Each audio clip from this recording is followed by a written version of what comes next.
আজকে আমরা ন্যারোসেন চেঞ্জ সম্পর্কে জানবো। তো ন্যারোসেন চেঞ্জের মূলত দুটো পার্ট থাকে, একটা ইনভার্টেড কমার বাইরে, একটা ইনভার্টেড কমার ভেতরে। তো ইনভার্টেড কমার বাইরে যে অংশটা থাকে তাকে বলি আমরা রিপোর্টিং ভার্ব, এবং ইনভার্টেড কমার ভেতরে যে অংশটা থাকে তাকে বলা হয় রিপোর্টেড স্পিচ। তো আমাদের ন্যারোসেন চেঞ্জ মূলত 5 প্রকার সেন্টেন্সের হয়। ন্যারোসেন চেঞ্জ আমাদের 5 প্রকার সেন্টেন্সের হয়। তো আমরা অর্থগত দিক দিয়ে সেন্টেন্স বা বাক্যকে 5 ভাগে ভাগ করি। এই যে 5টা ভাগ, এই 5টা ভাগেরই আমাদের ন্যারোসেন চেঞ্জ হয়। এবার দেখো, দেখলাম সেন্টেন্স বা বাক্য, রিপোর্টিং ভার্ব এবং ইনভার্টেড কমা। আমি একটু আগেই বললাম যে 5 প্রকার সেন্টেন্সের আমরা ন্যারোসেন চেঞ্জ করতে পারি। তো সেই 5 প্রকার সেন্টেন্স গুলো আমরা আস্তে আস্তে দেখব। তো 1 নম্বর যেটা হলো অ্যাসার্টিভ সেন্টেন্স।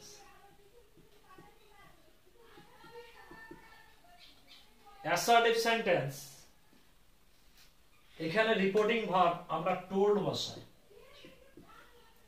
অর্থাৎ অ্যাসার্টিভ সেন্টেন্সে আমরা রিপোর্টিং ভার্ব টোল্ড বসাই এবং ইনভার্টেড কমা তুলে দিয়ে আমরা দ্যাট বসাই।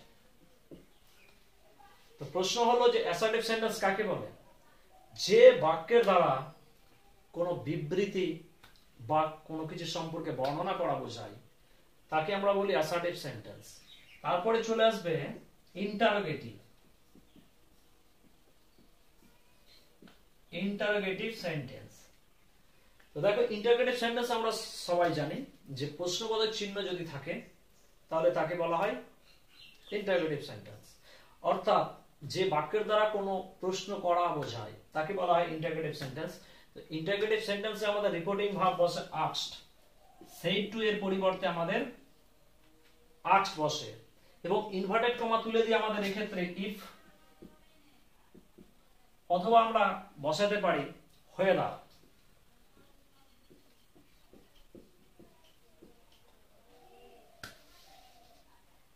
এবং যদি দেখা যায় যে WH ওয়ার্ড আছে তাহলে আমরা ইফ বা হোয়েদার বসাতে পারবো না, বসাবো কি WH ওয়ার্ডটি। WH ওয়ার্ডটি বসে যাবে।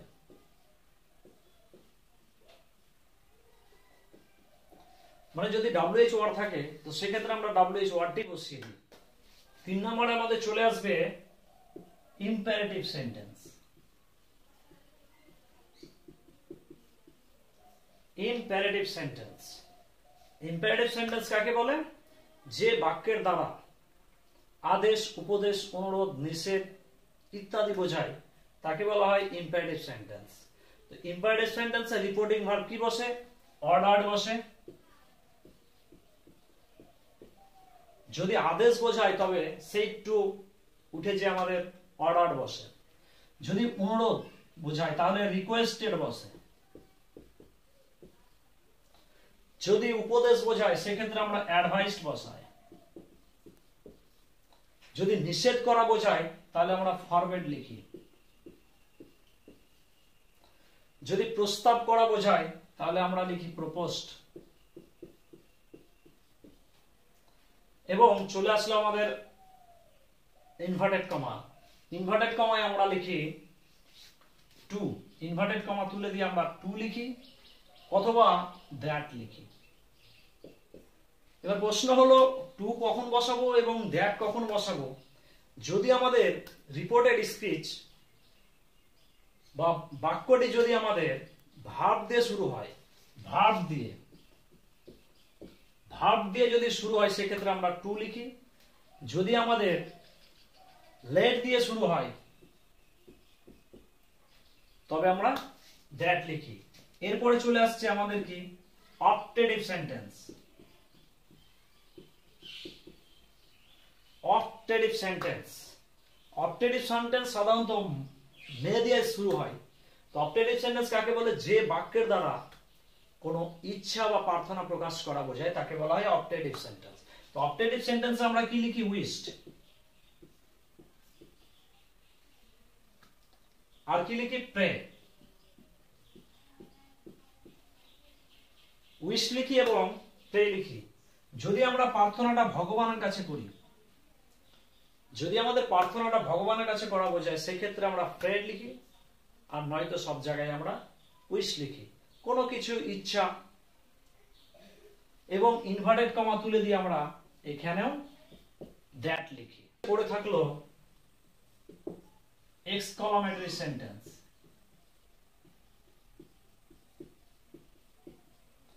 এই এক্সক্লামেটরি সেন্টেন্সে রিপোর্টিং ভার্ব বসে exclaimed with joy। যদি আনন্দ বোঝায় সেই ক্ষেত্রে আমরা exclaimed with joy লিখি, আর যদি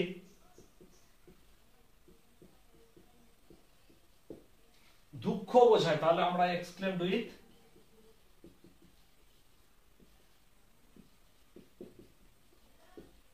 sorrow বসাই, exclaimed with sorrow। এবং দেখা গেল যে আমরা দুঃখ বুঝতে পারছি না, আনন্দ বুঝতে পারছি না, সেক্ষেত্রে আমাদের করণীয় কি? সেক্ষেত্রে আমরা লিখবো exclaimed with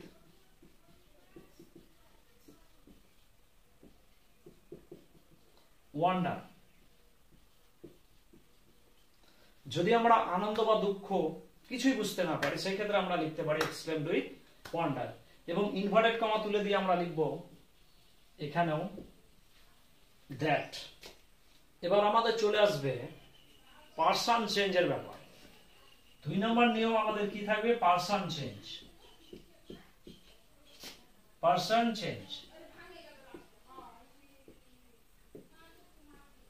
মানে পার্সন চেঞ্জ ব্যাপারটা বিশাল ফ্যাক্টর করে। তাহলে কি? 1 নাম্বার,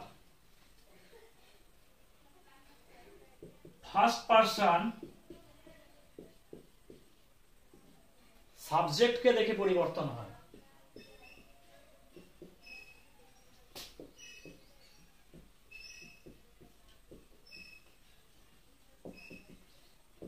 তাহলে ফার্স্ট পার্সন আমরা কাকে দেখে পরিবর্তন করব? সাবজেক্টকে দেখে। সেকেন্ড পার্সন অবজেক্টকে দেখে পরিবর্তন করতে হয়।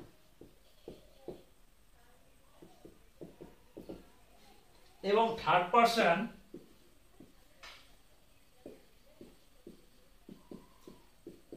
থাকলে কোনো পরিবর্তন হয় না। 4 নম্বর যেটা আমাদের জানতে হবে সেটা কি? সমস্ত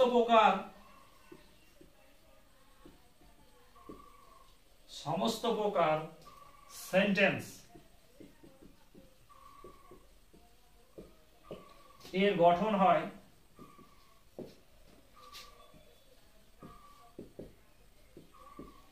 সাবজেক্ট ভার্ব। সমস্ত প্রকার সেন্টেন্স, যে কোনো সেন্টেন্স, মানে 5 প্রকার যে আমরা সেন্টেন্স বললাম সেই 5 প্রকার সেন্টেন্সেরই আমরা কি করব? প্রথমে সাবজেক্ট লিখব, তারপরে ভার্ব লিখব। এবার আমাদের জানতে হবে টেন্সের পরিবর্তন। টেন্স এর পরিবর্তন। টেন্সের পরিবর্তন সম্পর্কে আমাদের জানতে হবে। আমাদের ফার্স্টে ভার্বের যদি 1 নম্বর ফর্ম থাকে আমাদের করতে হয় 2 নম্বর ফর্ম। am, is, are যদি থাকে তাহলে আমাদের করতে হয় was অথবা were। তারপরে কি? ভার্বের 2 নম্বর form have, has, was, were যদি থাকে তাহলে আমাদের এগুলোকে পরিবর্তন করে করতে হয় had, was, were। তারপরে যদি ভার্বের সঙ্গে আইএনজি থাকে আমাদের করতে হয় had been,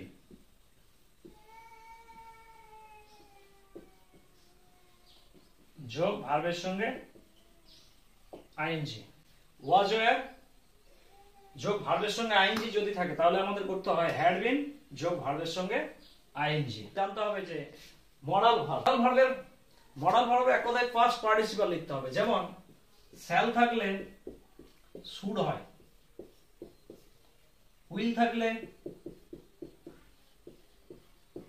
would হয়, may থাকলে might হয়, can থাকলে উড হয়, মাস্ট থাকলে হ্যাড টু হয়।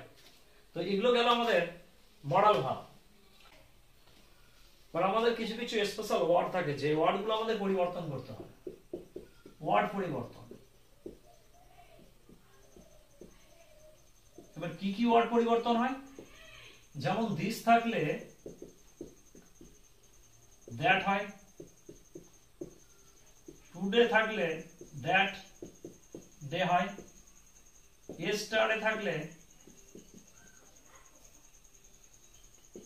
দ্য প্রিভিয়াস ডে হয়,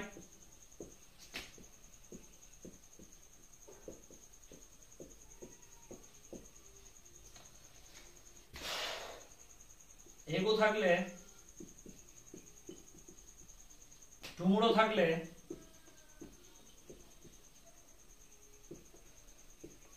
দ্য নেক্সট ডে হয়, হয়ে যায়। এবার লাস্ট যেটা থাকলো সেটা হলো কি রিপোর্টিং ভার্ব। রিপোর্টিং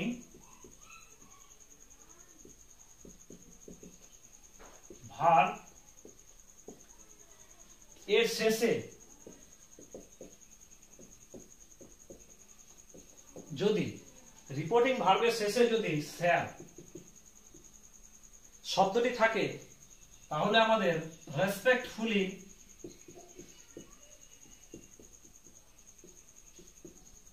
অথবা উইথ রেসপেক্ট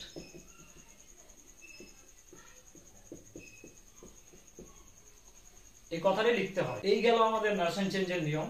তো এবার আমরা নারেশন চেঞ্জ করা শিখব। তো প্রথম যেটা হলো অ্যাসার্টিভ সেন্টেন্সে শিখি। He said to me, he said to me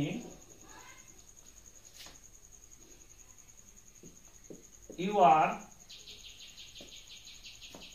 writing a poem. দেখো এই যে ইনভার্টেড কমার বাইরে আছে এটাকে আমরা বলি রিপোর্টিং ভার্ব, এবং যেটা ইনভার্টেড কমার ভেতরে আছে তাকে বলা আমরা reported speech.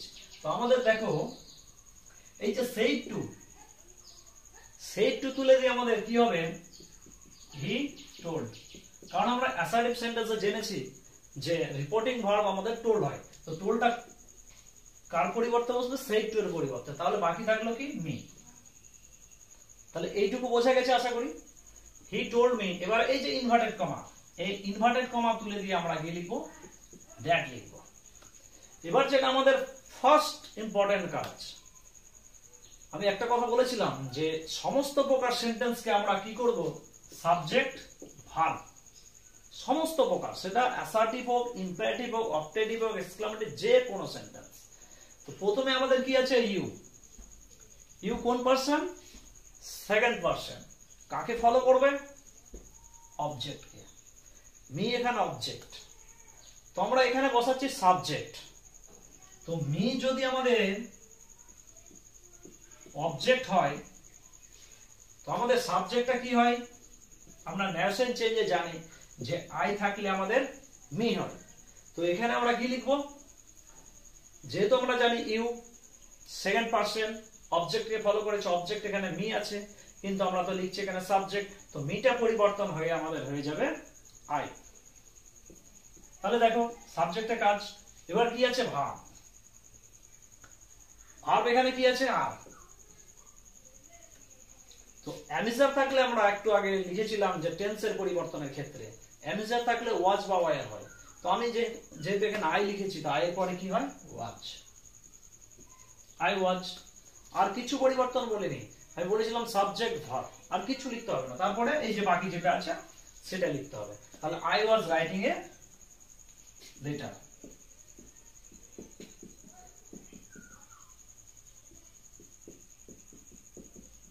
I was writing a letter. আশা করি বোঝা গেছে। এবার দেখো আরেকটা এক্সাম্পল, 2 নম্বর এক্সাম্পলটা দেখো। The teacher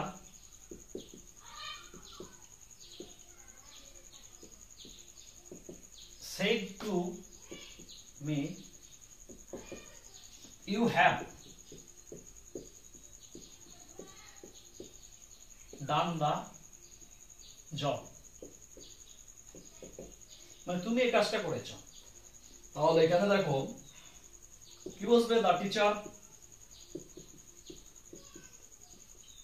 সেই টু পরিবর্তন হয়ে টোল্ড হবে মি। এবার ইনভার্টেড কমা তুলে দিয়ে আমরা কি লিখবো, দ্যাট।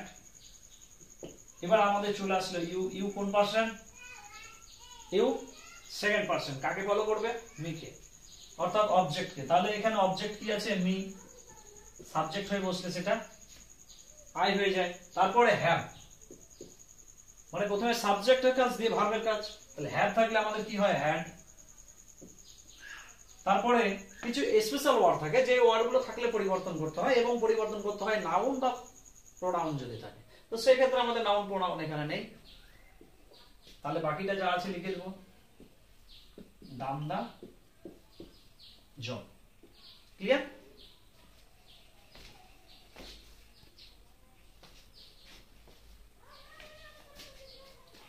আরেকটা এক্সাম্পল দেখে নেওয়া যাক।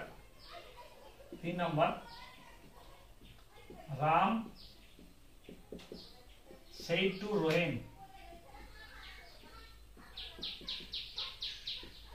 Ram said to Rohim, I can write a letter.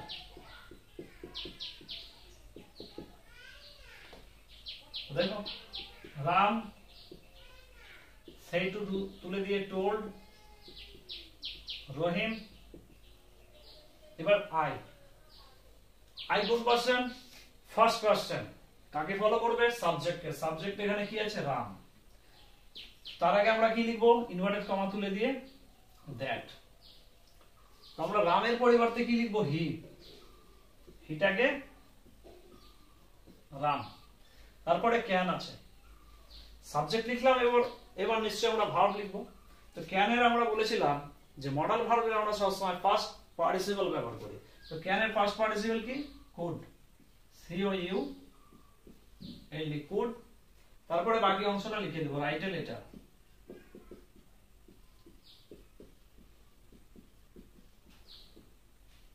আশা করি ইন্টারগ্রেটেড সেন্টেন্স বোঝা গেছে।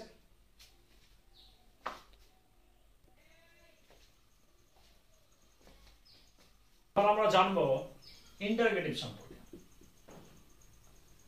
তো দেখো, Roni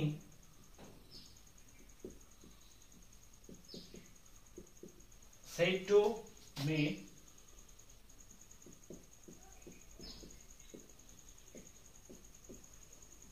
have you finished the work? Question চিহ্ন হবে। তো said to তুলে দিয়ে আমরা কি লিখবো, asked। Roni asked me। এবার ইনভার্টেড কমা তুলে দিয়ে আমরা কি লিখবো, if অথবা whether। কিন্তু আমরা বেশিরভাগ ক্ষেত্রে কি লিখবো, if লিখবো। তারপরে আমাদের ফার্স্টলি খুঁজতে হবে সাবজেক্ট। তো ইন্টারগেটিভ সেন্টেন্স আমাদের মাথায় রাখতে হবে যে ইন্টারগেটিভ সেন্টেন্সে যে হেল্পিং ভার্বটা বসে, সেই হেল্পিং ভার্বটা সবসময় সাবজেক্টের বাম দিকে বসে। ইন্টারগেটিভ সেন্টেন্সে হেল্পিং ভার্ব সবসময় বাম দিকে বসে, এবং অন্যান্য সব সেন্টেন্সের ক্ষেত্রে যে হেল্পিং ভার্বটা বসে সেটা সাবজেক্টের ডান দিকে বসে। তাহলে এখানে কি আছে, সাবজেক্ট ইউ। ইউ কোন পার্সন, ফার্স্ট পার্সন। কাকে দেখে পরিবর্তন হবে, অবজেক্টকে দেখে। এখানে অবজেক্ট কি আছে, মি। তাহলে মি কে আমরা যখন সাবজেক্ট করি তখন লিখি আমরা আই। তারপরে কি আছে, হ্যাভ। ভার্ব হ্যাভ বা হ্যাজ থাকলে বা দুই নাম্বার ফর্ম থাকলে আমরা কি করি, হ্যাড করি। তো বাইরে থেকে আমাদের কি আনতে হবে, হ্যাড। তারপরে ওই সাবজেক্ট এবং ভার্বের কাজ গেল, বাকি থাকলো কি, ফিনিশড। Finished the work. তাহলে এটা আশা করি বোঝা গেছে। 2 number, he said to me, what have you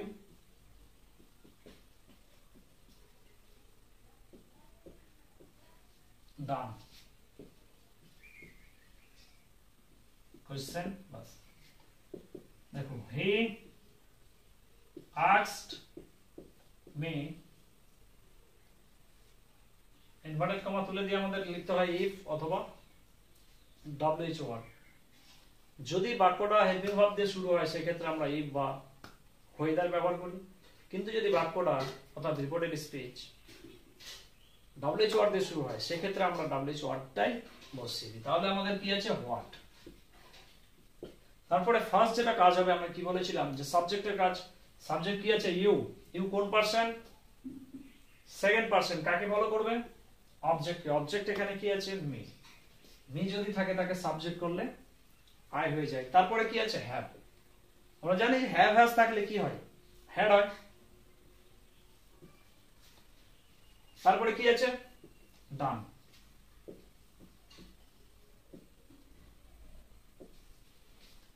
ব্যাস কমপ্লিট। এবার চলে আসবে আমাদের ইম্পারেটিভ সেন্টেন্স। তো আমরা ইম্পারেটিভ সেন্টেন্স দেখে নিই। এক number, father said to me, do it.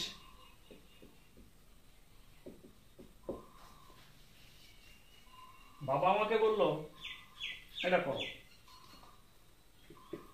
Father said to তুলে দিয়ে আমরা কি লিখবো?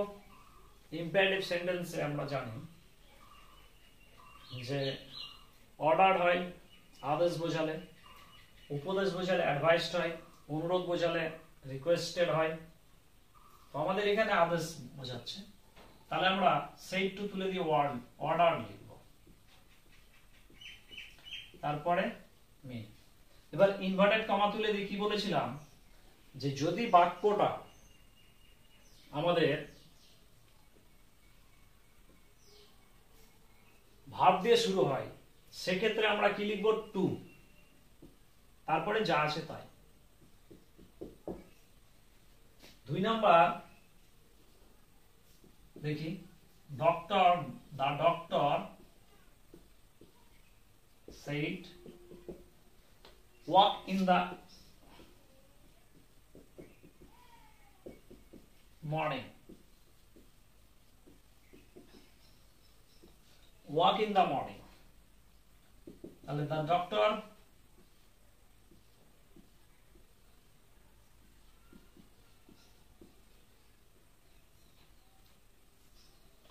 অ্যাডভাইসড করেছিল, উপদেশ। ইনভার্টেড কমা তুলে দিয়ে কি লিখবো? টু।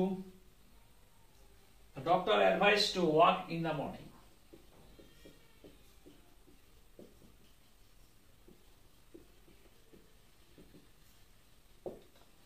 ইম্পারেটিভ সেন্টেন্সের সবচেয়ে একটা সুবিধা কি, এখানে আমাদের সাবজেক্ট ভাবতে হয় না। তিন number, mother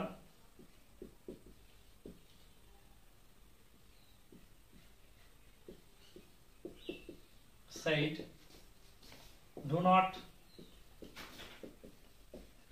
run in the sun। মা বলল রোদ্রে দৌড়িও না। তাহলে মাদার, এই যে ডু নট আছে তাহলে নিষেধ করছে, তাহলে আমরা কি লিখবো? Mother forbid. ইনভার্টেড কমা তুলে দিয়ে কি লিখবো? টু। এখানে আমরা ডু নট লিখতে পারবো না, কেননা আমাদের মনে রাখতে হবে যে একটি বাক্যের দুদিকে নেগেটিভ বা দুদিকে পজিটিভ কখনোই হয় না। একদিক নেগেটিভ হলে আরেকদিক পজিটিভ হয়, একদিক পজিটিভ হলে আরেকদিক নেগেটিভ হয়। আমরা যেহেতু একদিকে নেগেটিভ ওয়ার্ড ফরবিড ব্যবহার করেছি সেই জন্য আমরা ডু নটটা লিখতে পারবো না। বাকি থাকলো কি? রান ইন দা সান। এবার আমরা জানবো অবজেক্টিভ সেন্টেন্স সম্পর্কে। তো অবজেক্টিভ সেন্টেন্সের एग्जांपल গুলো দেখে নাও যাক। He said may God bless hem.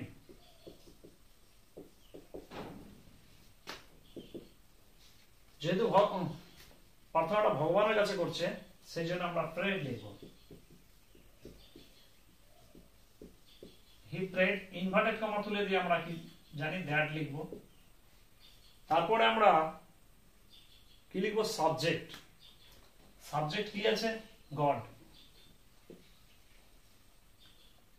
Subject লেখার পর এই অবটেটিভ সেন্টেন্সে আমাদের মাইট ব্যবহার করতে হয়। তাহলে মেয়েটা কি হয়ে যাবে? মাইট। তারপরে বাকি যে অংশটা সেটা লিখতে হবে, ব্লেস হেম। এবার 2 নাম্বার,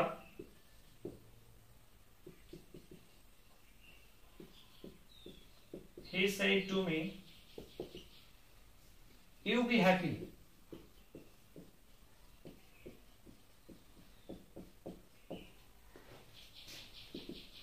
সেই তো তুলে দিয়ে কি হবে? হি উইশড, কেন? ইচ্ছা প্রকাশ করছে। ইনভার্টেড কমা তুলে দিয়ে দ্যাট। এবার ইউ কোন পার্সন? Second person. কাকে ফলো করবে? অবজেক্টে। তো মি হয়ে যাবে কি? আই। তারপরে আমাদের বাইরে থেকে কি আনতে হবে? মাইট। বাকি যেটা আছে সেটা লিখে দেব, মাইট বি হ্যাপি। এবার আমাদের চলে আসলো শেষ স্টেপ, এক্সক্লামেটরি সেন্টেন্স। তো এবার এক্সক্লামেটরি সেন্টেন্সের এক্সাম্পল গুলো দেখিনি। বাপি said alas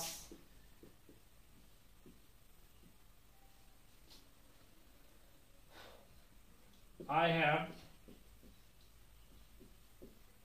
lost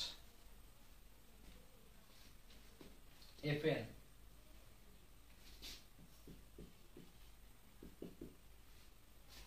alas একটা দুঃখবাচক শব্দ, তাহলে কি লিখবো? বাপি exclaimed with sorrow। এবার ইনভার্টেড কমা তুলে দিয়ে কি লিখবো? দ্যাট। তারপরে কি কাজ আছে? এলাসটা লিখতে পারবো না আমরা, কারণ এখানে ব্যবহার করে দিয়েছি। এলাসের পরিবর্তে আমরা শব্দ ব্যবহার করেছি exclaimed with sorrow। এখানে কি আছে? আই কোন পার্সন? First person. কাকে ফলো করবে? সাবজেক্টকে অর্থাৎ বাপিকে। বাপির পরিবর্তে আমরা কি লিখবো? হি। হ্যাভ থাকলে কি হয়? হ্যাড। তারপরে বাকিটা লস্ট এ পেন।